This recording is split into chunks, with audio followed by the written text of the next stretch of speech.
O movimento negro de hoje, como de antanho, como de antes, é um movimento de heróis, né, de guerreiros, de sobreviventes.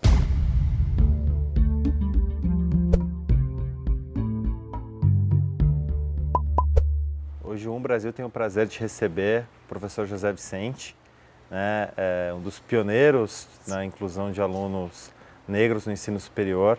Tem uma história muito bonita, pessoal, profissional e pública, a serviço da educação e da inclusão de brasileiros de todas as origens. Assim. Tudo bem, professor? Tudo bem? Tudo um jóia. Prazer. Eu queria começar essa entrevista perguntando um pouco, acho que todo mundo tem um pouco de curiosidade de saber como é que o senhor chegou aqui, né? Resumidamente, eu queria saber um pouco mais da tua história, assim, desde menino até essa instituição que criou uma outra instituição, que é a Faculdade Zumbi dos Palmares, que é tão importante aí na luta por igualdade racial no Brasil. Eu não cheguei, eu fui chegado, né? Eu fui trazido, como poderia afirmar. Então explica um pouco isso aí pra gente. Porque na verdade é o seguinte, eu sou de uma cidade muito pequena que se chama Marília. Uma cidade mais ou menos 500 quilômetros aqui da capital, na região da Alta Paulista, né? E ali, numa cidade pequena, filho de mãe sem pai e muito pobre, só nos restava trabalhar que se chamava na época de boia fria, né? Trabalhar nas lavouras daquela região que tinha como atividade justamente cana, amendoim, café e coisas que tais. Então os pobres trabalhavam na lavoura, no que se chamava no interior de boia fria. Você saía muito cedo, ia para essas lavouras e ali você trabalhava ao longo do dia e no final das contas e da semana e do mês você tinha lá uns trocadinhos para sobreviver. E por conta disso foi ali que eu cresci e os limites estavam muito bem determinados, né? Era dali para qualquer lugar próximo dali, não existia uma possibilidade de você pensar fora dessa caixinha. Mas eis que, no meio do caminho e no meio daquele sol quente escaldante, em algum momento algo me disse que, olha, não foi para isso que fizemos a revolução, né? Você pode mais, você precisa ir mais além. E por conta disso, a primeira coisa muito importante é que um conjunto de pessoas que moravam muito próximo da minha casa eram pessoas que gostavam muito de poesia, muito de música. E eu, até por curiosidade, fui juntar-me a eles para compreender um pouco da poesia e da música. E no fazer poesia, no fazer música, ao final consegui ampliar o universo, o horizonte e imaginar que o mundo era só uma caixa de fósforo e era possível você poder, né, colocá-lo dentro do bolso. E assim eu pensei em poder vir para os grandes centros e levar essa poesia, essa música. No meio do caminho, muitos atropelos, ao final não tive a poesia, mas sobrou a oportunidade de conhecer a cidade grande através de uma situação, de uma situação impensada. Em algum momento eu estava com uma dificuldade muito séria financeira e sobrou a oportunidade de um concurso público para a Polícia Militar para trabalhar na região de Marília. Então eu falei, vou tentar a sorte, fiz o concurso, passei, deveria permanecer em Marília. No último dia, a informação era de que, olha, parem as rotativas que agora o que era para ser em Marília, todos terão que ir para São Paulo. E aí eu tive que então deixar minha Marília e vir para São Paulo, a contragosto e de uma forma abrupta, né? Mas ao final vim parar na Rua Derzão aqui na zona norte de São Paulo e aqui iniciar a trajetória daquele menino, então, saído da boia fria e que passou pela poesia, que passou pela música, para em São Paulo enfrentar a cidade grande. Como foi a relação do senhor com a educação? Assim, imagino, quando o senhor era boia fria, uma família muito pobre, às vezes a educação não está no horizonte das pessoas, né? Como que a escola apareceu na tua trajetória? Como a educação apareceu na sua trajetória, professor? Eu tinha como vizinho uma família que eu tenho muito apreço e muito carinho, que gostava de ler essas revistas da época, né? A revista da época era Rosas Vermelhas para a Bárbara, de Clark Wayne, enfim, todas essas fotonovelas. E quando eles terminavam de ler a fotonovela, eles davam para mim a revista. E eu comecei então a ler fotonovelas à época e comecei a ter assim, um gosto muito intenso pela leitura. E depois das fotonovelas eu comecei a ir nas bancas e trocar as revistas de fotonovela por aqueles, eu não sei o nome correto hoje, mas eram os livrinhos de Bang Bang, né? Na minha época tinha muito essa história de Bang Bang, né, do confronto dos índios com os heróis americanos, os Comanches, os cowboy, etc. e tal, e eram leituras fascinantes. Então eu devorava meia dúzia de livrinhos que nós chamávamos livros de cowboys na época, né? E por conta disso a leitura começou a internalizar e ficar muito forte em mim. Por conta da leitura, em seguida eu descobri alguns talentos para fazer músicas ou para construir poesias, me reuni com pessoas que gostavam disso e a leitura e a escrita e a descoberta então desse mundo da literatura e da cultura ficaram muito fortes, muito definidos. Então eu reputo isso primeiro, as boas pessoas que estavam ao meu lado, que inspiraram, né, ou me encaminharam em direção à leitura e a essas ferramentas que um jovem pobre dificilmente teria condições de comprar um livrinho de cowboy ou mesmo uma fotonovela da época. E como essas pessoas me cediam as revistas, esses livrinhos, eu pude então me introduzir nesse mundo da escrita e do conhecimento. O senhor foi a primeira pessoa da família a ir para a escola? A ir para a escola não, mas a entrar na universidade. Porque, curiosamente, naquela época, em Marília em especial, o serviço de creche era um serviço muito disponível para as pessoas pobres, né? Então eu consegui, a minha família conseguiu que todos nós da minha família pudesse adentrar na creche, passar por todo o processo da creche e em seguida entrar na escola primária e ali desenvolver as suas tarefas, né? Então a escola, em grande medida, apesar das limitações econômicas financeiras, ela sempre foi uma presença na trajetória e, curiosamente, naquela cidade, naquele tempo, estava disponível para os pobres também, diríamos assim, né? Eu li recentemente um livro, professor, eu queria repetir o título, eu queria transformar o título do livro numa pergunta para ti, assim. É de uma escritora chamada Bianca Santana, ela escreveu um livro que é Quando Me Descobri Negra. Ela fala assim, durante muito tempo ela não sabia que ela era negra. Sim. E ela conta quais foram as etapas até ela entender qual era o lugar dela no mundo, assim.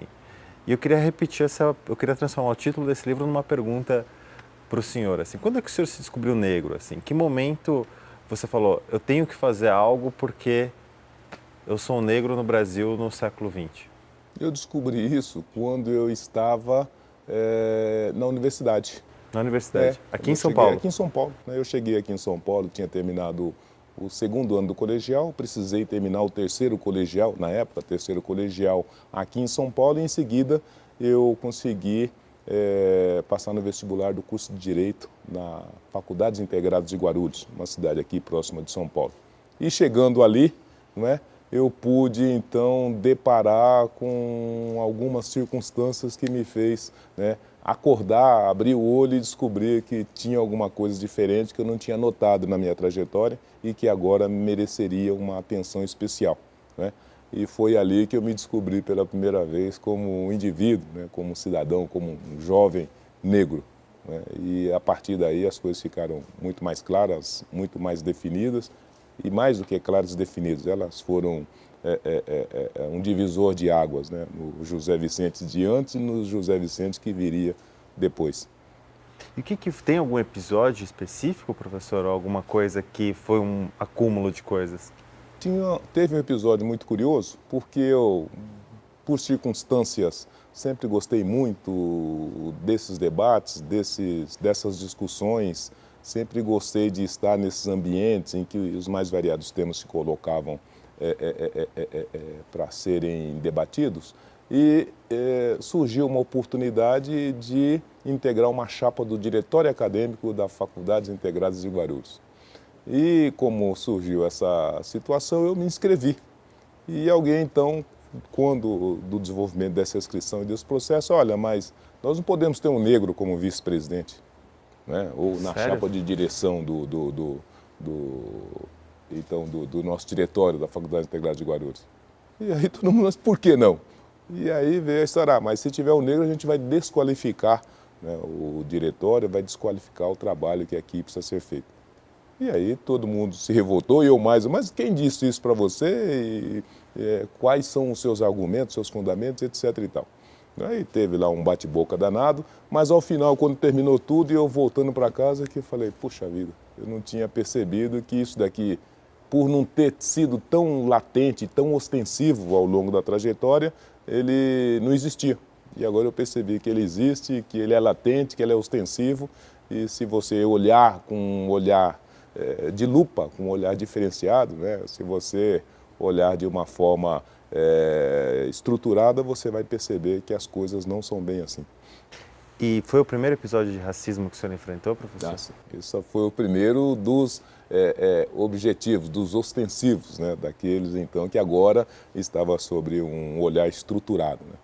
Mas depois, puxando pela memória, tanto as outras situações e ocorrências, eu pude situá-la como também uma manifestação desse racismo, desse preconceito, que até então não tinha dado conta. Acho que o senhor acabou fazendo uma coisa que muita gente gostaria e não faz, né? Que é, uma vez, você transformou um pouco a raiva, porque imagina que a primeira Sim. sensação deve ser de muita raiva. Muita raiva, muito ódio, muita frustração, entendeu? Um sentimento de impotência muito intenso, né? E como é que o senhor teve a ideia de fazer a faculdade? Porque a faculdade, de alguma forma, deve ter vários José Vicentes aqui também. Com certeza. Que devem chegar e descobrir aqui, também se descobrir como negro, também descobrir preconceito, talvez não aqui, por isso que eles vêm para cá. Como é que o senhor teve a ideia de criar a faculdade? A ideia central, na síntese... Ela sempre existiu? Ela sempre estava colocada no sentido de que, olha, nós precisamos de um espaço em que nós possamos não só recepcionar as pessoas, mas também conscientizá-las e adverti-las dessa maquinaria de moer gente que é o racismo e a discriminação que está posto no mundo, mas que está posto de uma forma muito definitiva no Brasil. E se a gente não ensinar as pessoas a identificar isso, e se a gente não ensinar as pessoas a se armarem para combater esse tipo de coisa, elas serão, tanto quanto eu, vítimas de um processo do qual ela nem sabe que acontece, nem sabe que se manifesta e que, no mais das vezes, ela tem muitas poucas possibilidades de poder fazer um bom combate. Então, imaginávamos que se tivéssemos um ambiente onde essa temática estivesse colocada, onde essas informações estivessem disponibilizadas e onde essas pessoas fossem empoderadas desses mecanismos, então seria uma contribuição muito significativa para esse público, para esse tema. E daí que veio, então, a iniciativa de começar um processo dessa natureza. E o que as pessoas disseram para o senhor quando você disse, eu quero fazer uma faculdade chamada Zumbi dos Palmares? Assim, qual foi a primeira reação que as pessoas tiveram? O adjetivo mais qualificado foi de louco. Malucão. Sem juízo. Falta de serviço, entendeu? Mas diziam uma série de coisas, mas diziam que seria uma iniciativa quase que impossível de ser levada adiante e que seria um projeto que estava fadado ao fracasso, né, tendo em conta as características, as limitações e os questionamentos todo desse tema. E eu, em algum momento, também tive dúvidas se seria possível, no Brasil daquela época, e no Brasil, colocar de pé um projeto dessa natureza. Mas sempre teve uma força interior, né, que dizia, olha, isso é importante, isso é necessário, e não importa se será possível ou não, você tem que tentar. Então você tem que seguir adiante. E depois, ao final, você faz uma conta de chegada para saber o que rolou, né? Então era isso que se colocava naquele momento. Você se inspirou em alguma outra faculdade, professor? Teve de algum lugar que você tirou essa inspiração? Teve. Na verdade, eu me inspirei e tive uma sorte muito grande, que no meio do caminho, quando veio esse pensamento se deu em cima de uma discussão que antecedia a Constituinte de 88. Né? Não era nem a Constituinte, não minto, não era a Constituinte, não, era as diretas já. Nas diretas já teve uma participação, ainda que limitada, mas significativa de muitos negros que também tinha ali as suas bandeiras e tinha as suas reivindicações. E uma delas era justamente a inclusão do negro nos vários ambientes sociais. E o tema educação era o que estava mais presente, era o mais chamativo. E por conta disso eu também me interessei mais por esse tema e fui estudar ele aqui no Brasil e em outras localidades no que diz respeito ao negro. E aí descobri o que eu também não sabia, a trajetória do negro americano nesse tema. E quando eu descobri a trajetória do negro americano, eu fiquei encantado, né?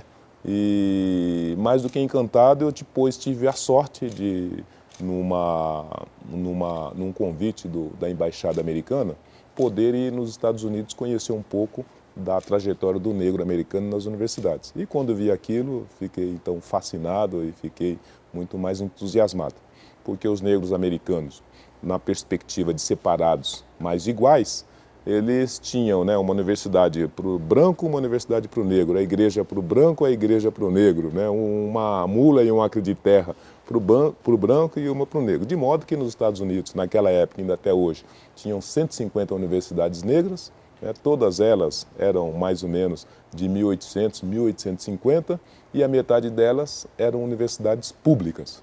Então eu fiquei fascinado, primeiro, com a posição do Estado de disponibilizar uma universidade com essa característica para a realidade americana. Fiquei fascinado de ver na parede dessas universidades, né, os formandos de 1870, 1890, um negócio extraordinário. E fiquei assim, simplesmente maravilhado de ver num ambiente como foi a Universidade de Howard, em Washington, né, 30 mil negros circulando por aqueles corredores de uma forma inspirada, com energia, com determinação e vontade. Então, quando eu pensei aquilo né, e trouxe a memória para o Brasil, eu falei, poxa, é isso, né? E eu acho que o que eu faltava, que era de um embrião, que era de uma referência, então eu passei a ter a partir do histórico das universidades negras norte-americanas. Então, voltando para o Brasil, trouxe essas informações, trouxe também bastante material sobre elas, trouxe também meios de acesso e, com isso, as pessoas que se juntaram em torno desse trabalho, tanto quanto eu, ficaram muito mais inspiradas, muito mais convictas da possibilidade de fazer o trabalho e, com isso, colocamos, né, a mão na massa com mais efetividade, com mais propriedade. Você falou que uma inspiração muito grande foi o movimento negro americano, né? Sim. E os movimentos negros no Brasil, por exemplo, no final do século XIX, por exemplo, a gente tem poucos, mas significativos heróis do movimento negro também no Brasil, né? Você tem os Irmãos Rebouças, o Patrocínio, o Teodoro Sampaio.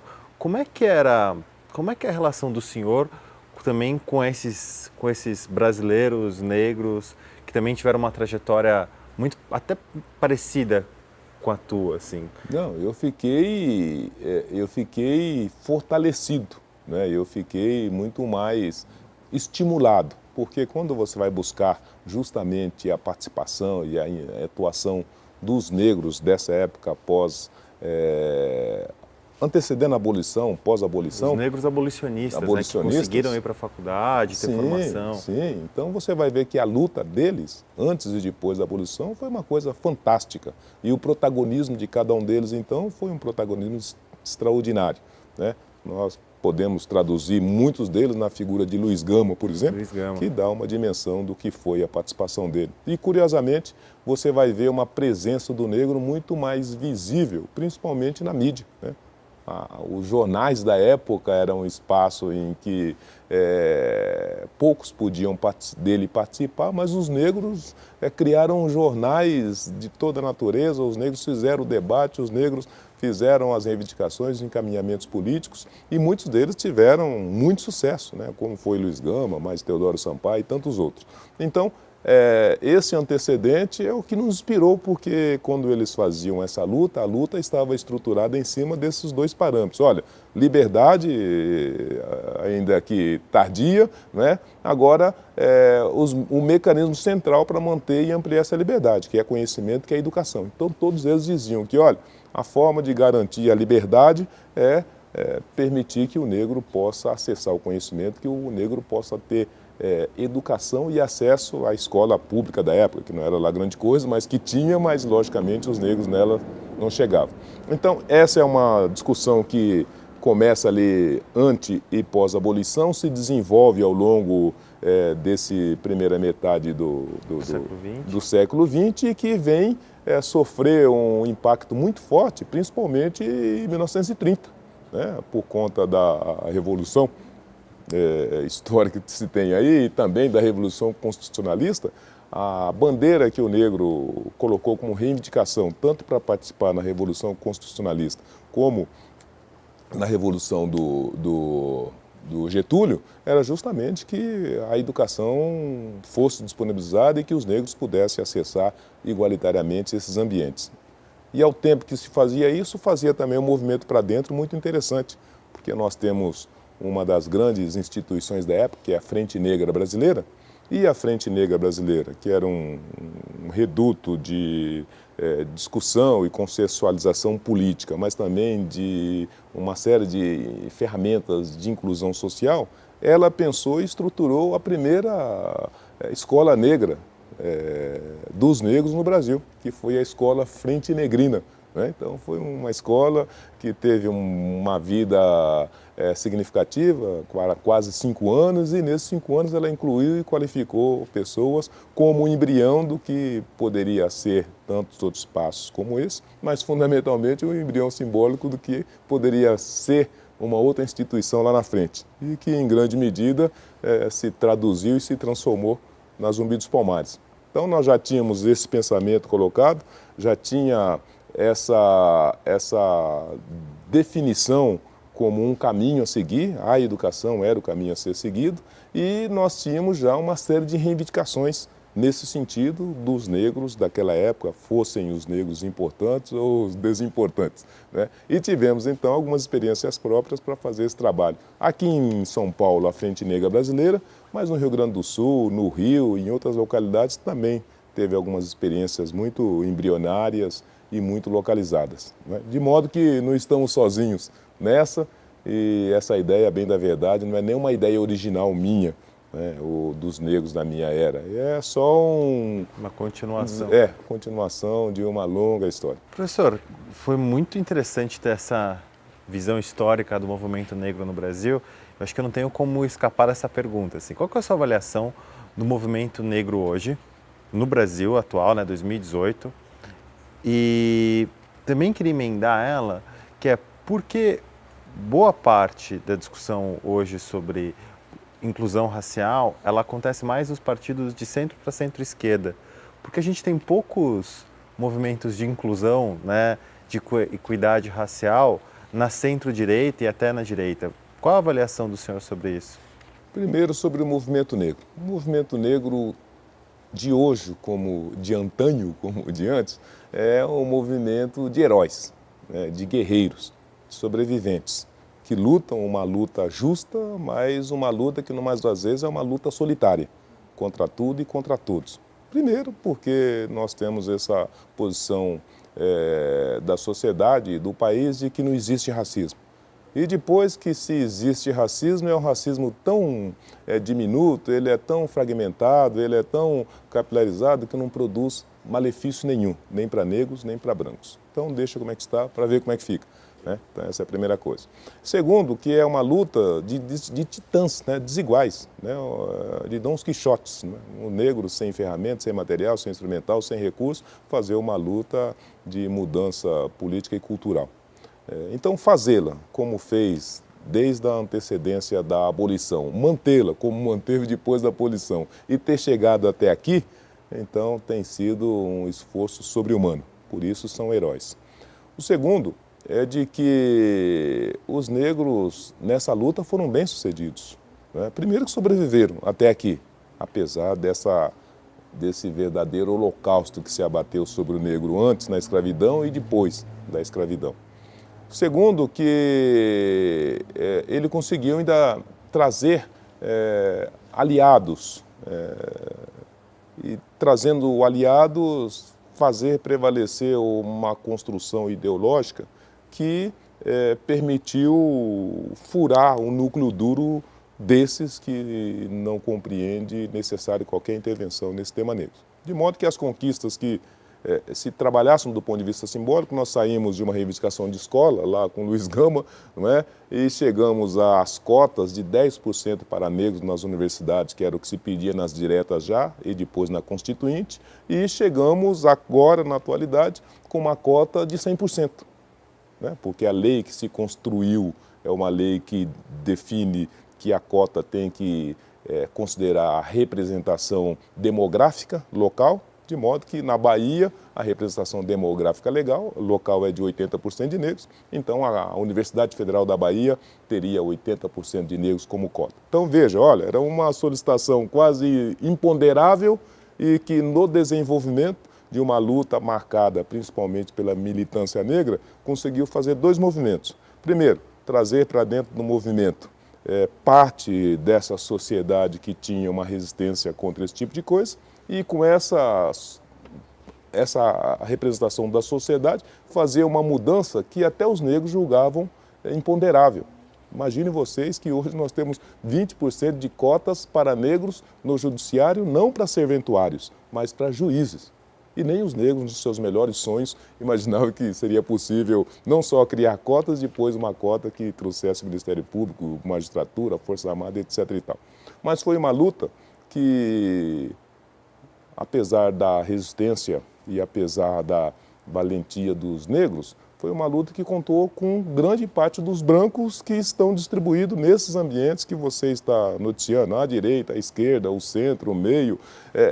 São espaços que não colocam esse tema de forma precisa, de uma forma clara e nem tem posição sobre ele, no mais das vezes tem dubiedade, tem uma situação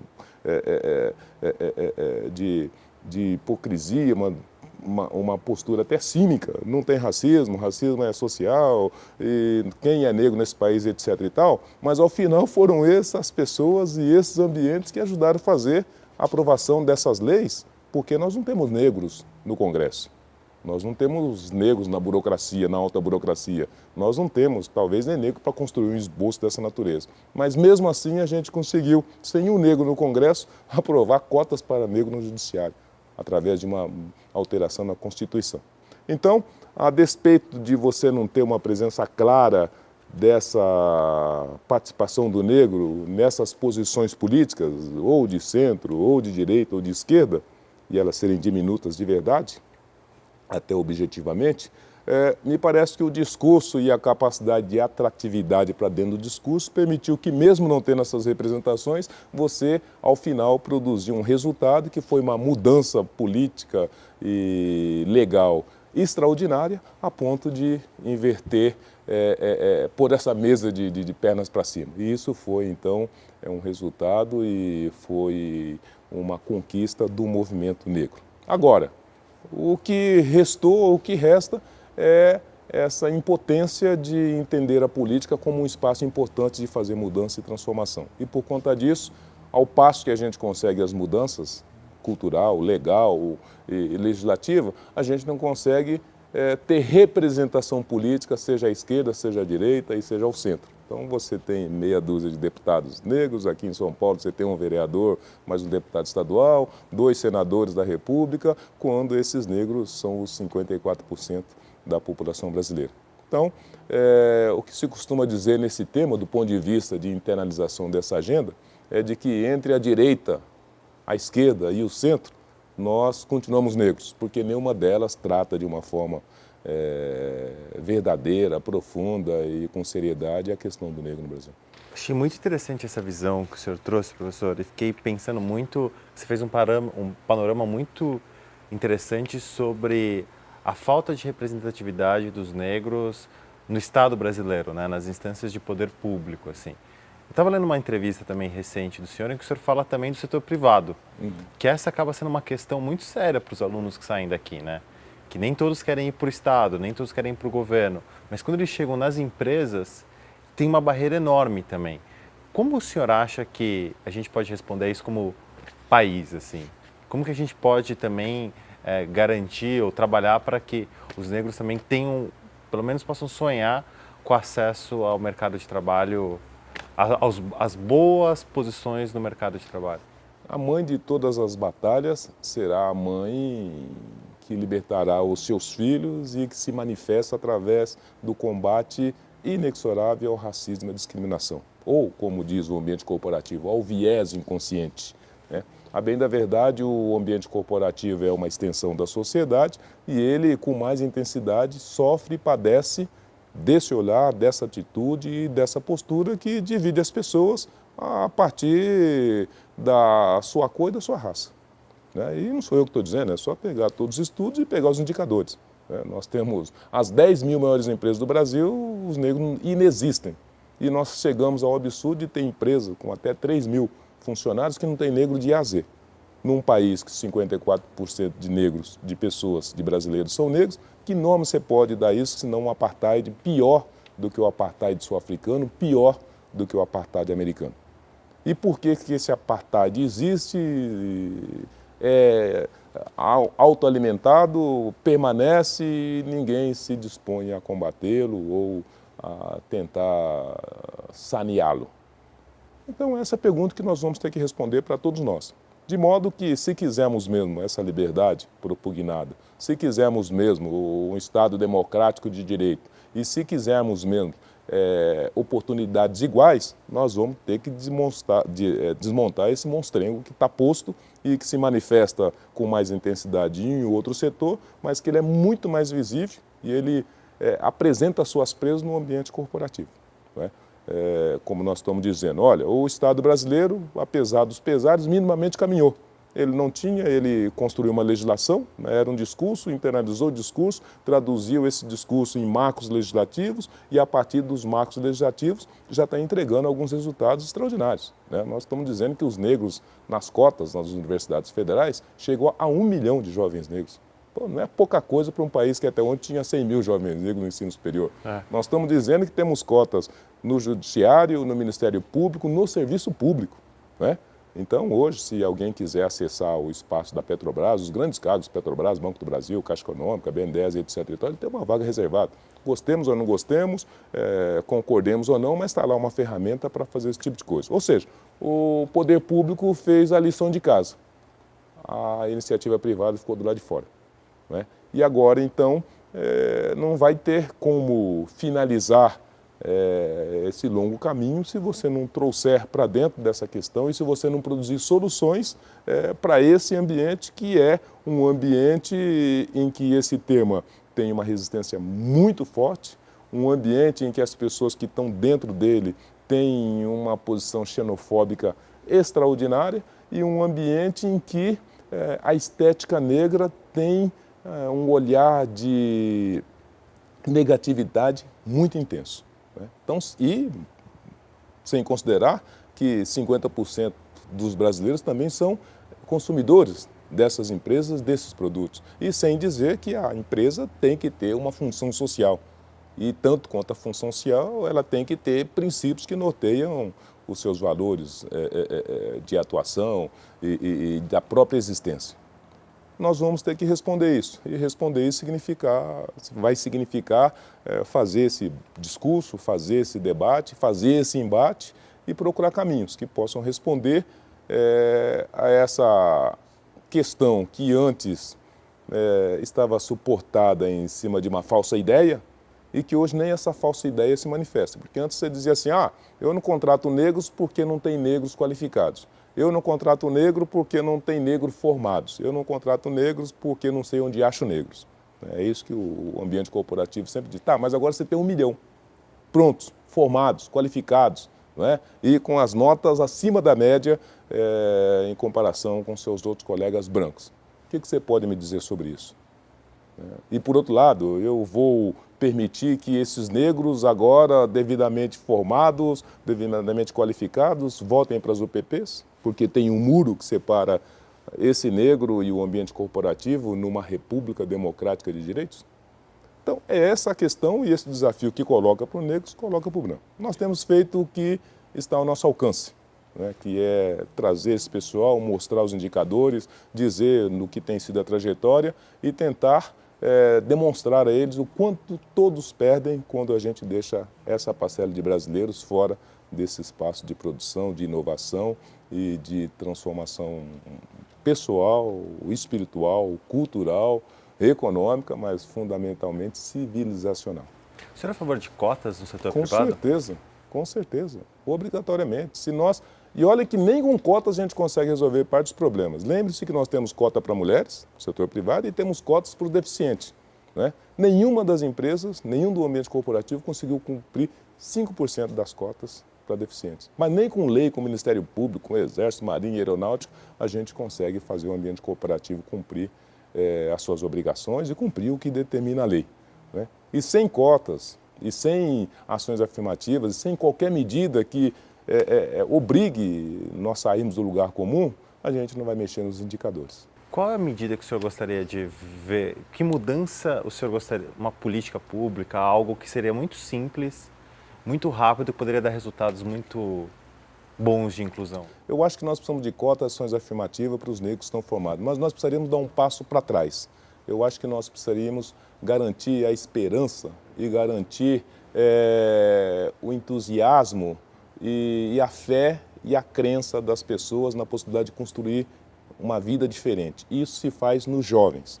Então, veja bem, o nosso país contrata, em média, pública e privada, quase 1 milhão de jovens trainees, estagiários e aprendizes. Se nós fizéssemos um recorte, só para colocar, nem precisa ser a representação local, se colocar 20% nesse recorte como sendo jovens negros, nós diminuiria em um grau extraordinário a letalidade desse jovem do lado de fora, nós garantiríamos a sobrevivência das famílias desses jovens do lado de fora e nós criaríamos um caminho, uma possibilidade de permitir que esse jovem, então, esteja preparado para disputar em pé de igualdade as oportunidades que se colocam no mercado lá na frente.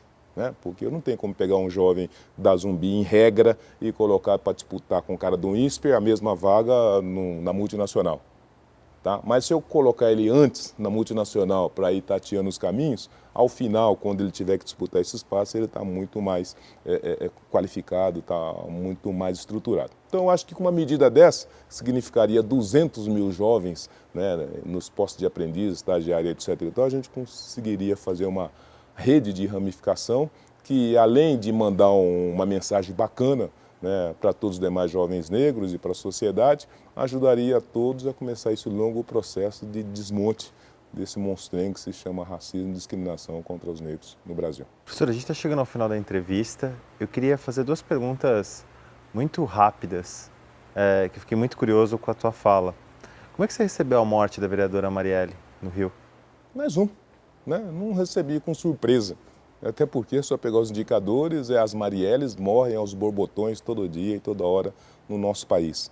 Né? Se nós fizer um comparativo, o que acontece na Síria, que é mais recente, e que em 7 anos produziu 500 mil vítimas, e nós produzimos 60 mil, não tem nada de novo, porque desses 60 mil que morrem todos os anos, 70% são negros. Né? Então, é a verdadeira limpeza étnica que se faz no nosso país, é o holocausto de todos os dias do jovem negro, homem e mulher, que tem que se submeter a esse tipo de estado, né, a esse tipo de situação em que ele não tem qualquer outra escolha que não seja ir para o matadouro. Então, a Marielle, logicamente que é lamentável e entristecedor, mas aquela morte é a morte que se dá todo dia, toda hora, em todo lugar. Né?